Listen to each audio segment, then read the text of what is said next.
ಯಾರಿಗಾದರೂ ನಿಮ್ಮನ್ನು ಅರ್ಥ ಮಾಡಿಸ್ಬೇಕು, ಹೇಗಪ್ಪ ಅರ್ಥ ಮಾಡಿಸೋದು, ಹೇಗೆ ಹೇಳಿದ್ರು ಇವ್ರಿಗೆ ಅರ್ಥನೇ ಆಗಲ್ವಲ್ಲ ಅಂತ ತುಂಬ ಚಿಂತೆ ಮಾಡ್ಕೊಂಡಿದ್ದೀರಾ? ಇದ್ರ ಬಗ್ಗೆನೇ ತುಂಬ ಕೊರ್ಗಿ ನಿಮ್ಮ ಮನಸ್ಸನ್ನು ಹಾಳು ಮಾಡ್ಕೊಂಡಿರ್ಬೇಕಲ್ವಾ?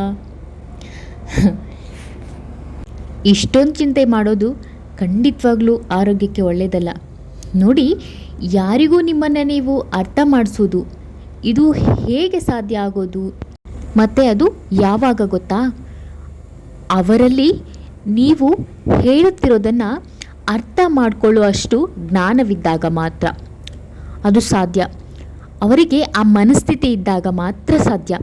ಅವರ ಮನಸ್ಥಿತಿ, ಅವರ ಇಚ್ಛೆ, ಅವರ ಆಲೋಚನೆ ಬೇರೆಯೇ ಇದ್ದಾಗ ನೀವು ನಿಮ್ಮನ್ನು ಅರ್ಥ ಮಾಡಿಕೊಳ್ಳುವಂತೆ ಏನನ್ನು ಹೇಳಿದ್ರೂ ಅದು ವ್ಯರ್ಥವಾಗಿಬಿಡತ್ತೆ.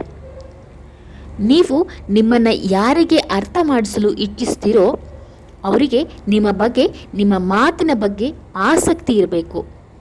ನಿಮ್ಮ ಭಾವನೆಗಳಿಗೆ ಬೆಲೆ ಕೊಡುವ ಮನಸ್ಸು ಅವರದ್ದಾಗಿರಬೇಕು. ಆಗ ಖಂಡಿತ ನಿಮ್ಮ ಭಾವನಾತ್ಮಕ ಮಾತುಗಳಿಗೆ ಬೆಲೆ ಇರುತ್ತೆ.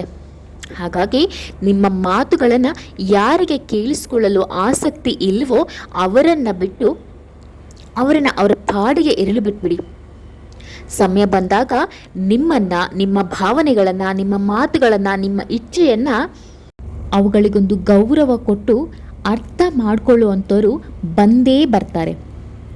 ಯೋಚನೆ ಮಾಡಿ ನೋಡಿ, ಯಾರಿಗೆ ನೀವು ಅರ್ಥ ಆಗಲ್ವೋ, ಯಾರಿಗೆ ನಿಮ್ಮ ಮಾತುಗಳು ಎಷ್ಟು ಹೇಳಿದ್ರೂ ಕೇಳಿಸ್ತಾನೆ ಇಲ್ವೋ, ಅವರಿಗೆ ನಿಮ್ಮ ಮೇಲೆ ಆಸಕ್ತಿನೇ ಇಲ್ಲ ಅಂದಾಗ ಯಾಕೆ ಅವ್ರ ಮುಂದೆ ಹೇಳಿಕೊಂಡು ನೀವು ಚಿಕ್ಕವರಾಗ್ತೀರಾ ನಿಮ್ಮ ಭಾವನೆಗಳನ್ನು?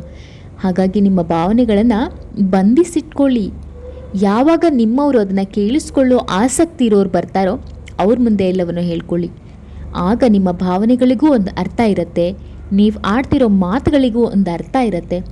ಹಾಗೆ ಆ ಮಾತುಗಳು ಎದುರು ಇರೋ ಜೀವಿಗೆ ಕೇಳಿಸ್ತಾ ಇರುತ್ತೆ, ಹಾಗೆ ಅರ್ಥ ಆಗ್ತಾ ಇರುತ್ತೆ. ಆಗ ಮಾತ್ರ ಆ ಮಾತುಗಳಿಗೊಂದು ಬೆಲೆ ಇರುತ್ತೆ.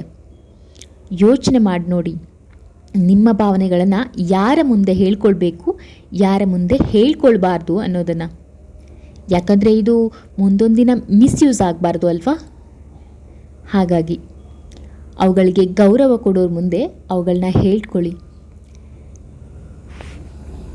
ಯೋಚನೆ ಮಾಡಿ ನೋಡಿ, ಸತ್ಯನೇ ಅಲ್ವಾ?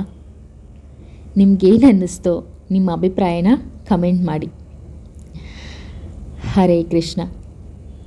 ಇನ್ನೊಂದು ಇಂತಹದೇ ವಿಡಿಯೋ ಜೊತೆಗೆ ಮತ್ತೆ ನಿಮಗೆ ಸಿಗ್ತೀನಿ. ಹರೇ ಕೃಷ್ಣ. ಧನ್ಯವಾದಗಳು.